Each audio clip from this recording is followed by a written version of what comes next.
दोस्तों, चाहे मर जाना, लेकिन सावन में महिलाओं को ऐसे बाल कभी नहीं धोना चाहिए। घोर पाप लगता है, घर परिवार बर्बाद हो जाता है। सावन के इस पवित्र महीने में भूल कर भी अपने केस यानी बाल ऐसे कभी मत धोना, बने बनाए काम सब बिगड़ जाते हैं। दोस्तों, अगर आप भगवान शिव से प्यार करते हैं तो कमेंट बॉक्स में सच्चे दिल से लिखें हर हर महादेव ओम नमः शिवाय और हमारे चैनल को सब्सक्राइब करके इस बेल आइकन को जरूर दबाइएगा। दोस्तों, सावन का महीना बहुत ही शुभ और खूबसूरत महीना होता है, प्यार का महीना होता है। सावन का हर एक दिन उतना ही पवित्र माना जाता है जितना कि गंगा जल।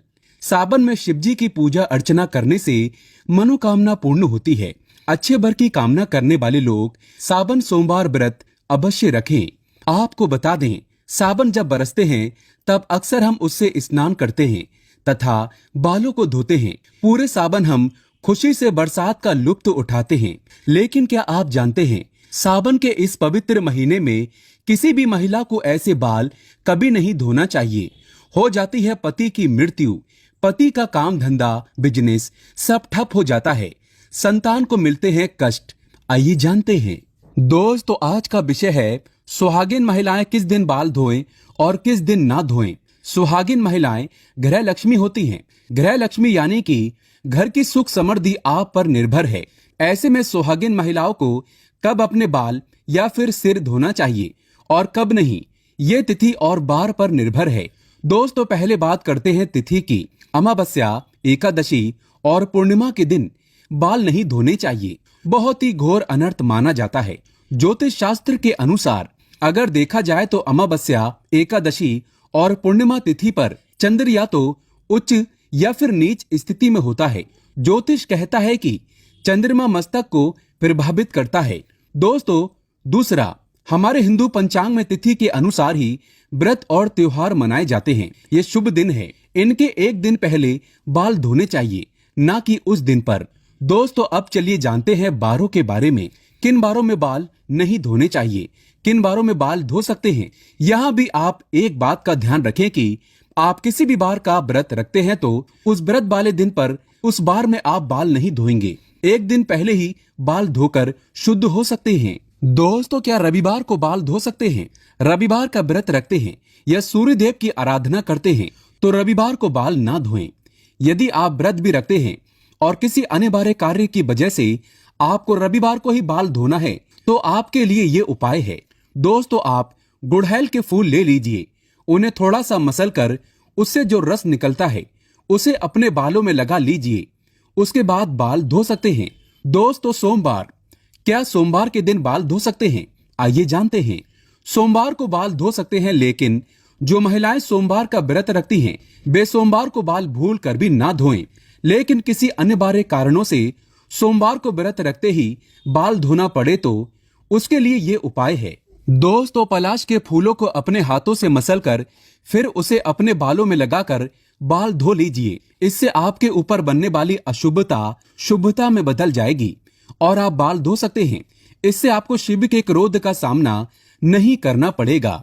दोस्तों, मंगलवार को बाल नहीं धोने चाहिए। माना जाता है कि इस दिन बाल धोने से आर्थिक परेशानियों का सामना करना पड़ सकता है। साथ ही साथ विवाहित जीवन में भी बाधाएं आने लगती हैं। यदि किसी कारणवश मंगलवार को ही आपको बाल धोना पड़े तब ऐसे में लगने वाले दोष से बचने के लिए करें ये उपाय।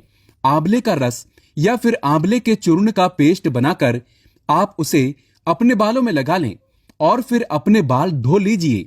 दोस्तों, बुधवार को महिलाएं बाल धो सकती हैं, लेकिन मान्यता है कि यदि किसी महिला के छोटे भाई हो तब ऐसे में वो बाल ना धोएं, क्योंकि बुधवार का अधिपति बुध ग्रह हमारे छोटे भाई बहनों के कारक है।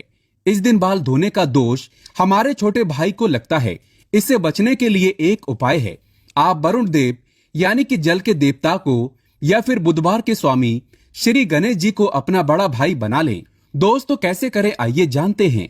किसी भी पूजा में जब कलश स्थापना होती है तब उसमें जल भरते हैं, तो उस जल में वरुण देव का आह्वान करके प्रार्थना कीजिए कि हे वरुण देव, मैं आपको अपना बड़ा भाई मानती हूँ।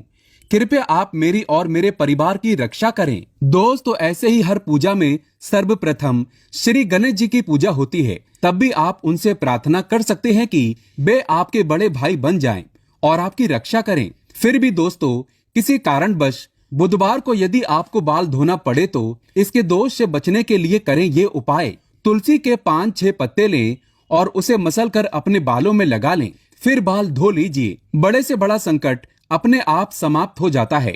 यदि घर में तुलसी नहीं है तो आस पड़ोस में किसी से 5-6 पत्ते मांग लें। दोस्तों, गुरुवार को सुहागिन महिला ही नहीं, किसी भी स्त्री पुरुष को अपने बाल नहीं धोने चाहिए, नहीं तो आपको अगले जन्म तक इसका पाप लगेगा, क्योंकि गुरु ग्रह सबका गुरु है। आपको पता ही होगा कि गुरुवार को पोछा भी नहीं लगाना चाहिए। ऐसी मान्यता है कि गुरुवार को बाल धोने से या फिर घर में पोछा लगाने से ऐसे कार्यों से माँ लक्ष्मी रुष्ट हो जाती है। गुरु का नाश होने से घर में कलेश बढ़ते हैं, बर्बादी आती है, घर का नाश होता है। दोस्तों, यदि गुरुवार को अनिवार्य कारणों से बाल धोना पड़े तो इसके दोषों से बचने के लिए करें ये उपाय। थोड़ी सी हल्दी लें या फिर बेसन, या आप इन दोनों को मिलाकर ही एक लेप बनाकर उसे अपने बालों में लगाएं, फिर बाल धो सकते हैं।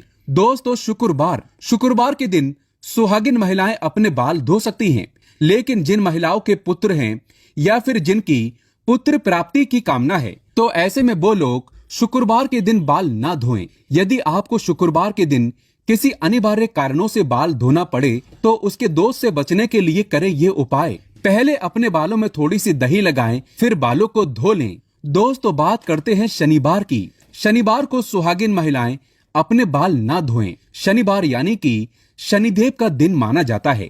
जैसे कि आप जानते हैं, सभी देवों में न्याय के लिए उच्च स्थान शनिदेव को दिया गया है। शनिदेव को न्याय का देवता कहा जाता है।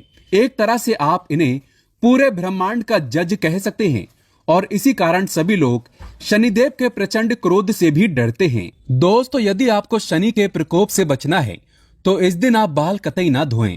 किसी अनिवार्य कार्यों से इस दिन बाल धोना पड़े तो इस दोष से बचने के लिए पहले अपने बालों में कच्चा दूध लगाएं, फिर बाल धो लें।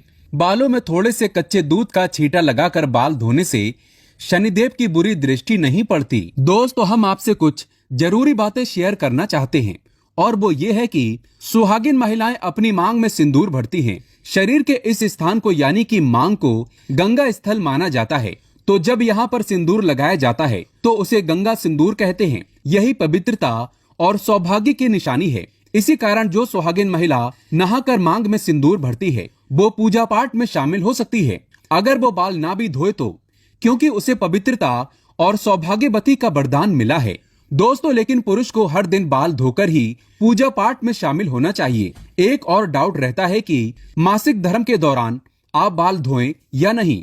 अलग अलग प्रांतों में इसकी अलग अलग प्रथाएं हैं। कई जगह तथा हमारे आस पड़ोस में तो आज भी मासिक धर्म के पहले, तीसरे और 5वें दिन कंपलसरी बाल धोते हैं। इसमें तिथि या बार बिल्कुल नहीं देखा जाता। दोस्तों, वहीं डिलीवरी के बाद तुरंत आप तो जानते ही हैं कि माँ को बाल धोने ही क्या, नहाने भी नहीं देते। 11वें दिन बाल धोए जाते हैं, लेकिन इस विषय में बार और तिथि का आप जरूर ख्याल रखें। दोस्तों, आगे माता सीता कहती हैं, किसी भी सुहागिन महिलाओं को ये 5 बातें पता होनी चाहिए, नहीं तो आपको तथा आपके पति को कभी भी मान सम्मान नहीं मिलेगा। आइए जानते हैं। माता सीता कहती हैं, स्त्री को सदैव अपने बाल बांध कर रखना चाहिए, क्योंकि बंधे हुए बाल रिश्तों को बांध कर रखते हैं। स्त्रियों के खुले बाल घर का विनाश करते हैं, जो कि इसका वर्णन महाभारत काल में मिलता है। खुले बाल नकारात्मक शक्तियों को आकर्षित करते हैं। पूर्णिमा और अमावस्या के दिन बालों को कभी खुला ना रखें। कहते हैं इस दिन भूत प्रेत या कोई भी गलत ऊर्जा आपके खुले बाल होने से वो आपको अपना शिकार बना सकती है। माता सीता ने दूसरी बात बताई थी, कभी भी सुहागिन महिला को पति के बगैर बाहर नहीं जाना चाहिए। इसे तत्काल बहुत ही घोर अनर्थ माना जाता है। माता सीता की तीसरी बात, किसी भी स्त्री को अपने घर की गुप्त बातें बाहर नहीं कहनी चाहिए। इससे उल्टा आपके घर का विनाश हो जाएगा। पड़ोसी के घर भी किसी भी सुहागिन महिलाओं को ज्यादा समय के लिए नहीं जाना चाहिए। ज्यादा तालमेल नहीं रखना चाहिए। माता सीता की चौथी बात, शादीशुदा महिलाओं को अपनी मांग सदैव भरनी चाहिए। जितनी लंबी आपकी मांग होगी उतनी ही आपके पति की उम्र बढ़ेगी। आपके पति को मान सम्मान मिलेगा। जो स्त्री अपनी मांग का सिंदूर छुपाती है या थोड़ा सा लगाती है, उसका पति भी समाज में छुप जाता है। ऐसी महिला का पति हमेशा हार का मुंह देखता है। माता सीता ने बताई थी 5वीं बात, सुहागिन महिलाओं को अपने पति की कोई भी निशानी कभी किसी को नहीं देना चाहिए। इससे पति की मृत्यु निकट भविष्य में हो जाती है। पति की कोई भी निशानी पत्नी को सदैव दिल से लगाकर रखना चाहिए। दोस्तों, अंत में माता सीता कहती हैं, स्त्री को सदैव अपने पति यानी कि परमेश्वर के पांव अवश्य दबाना चाहिए।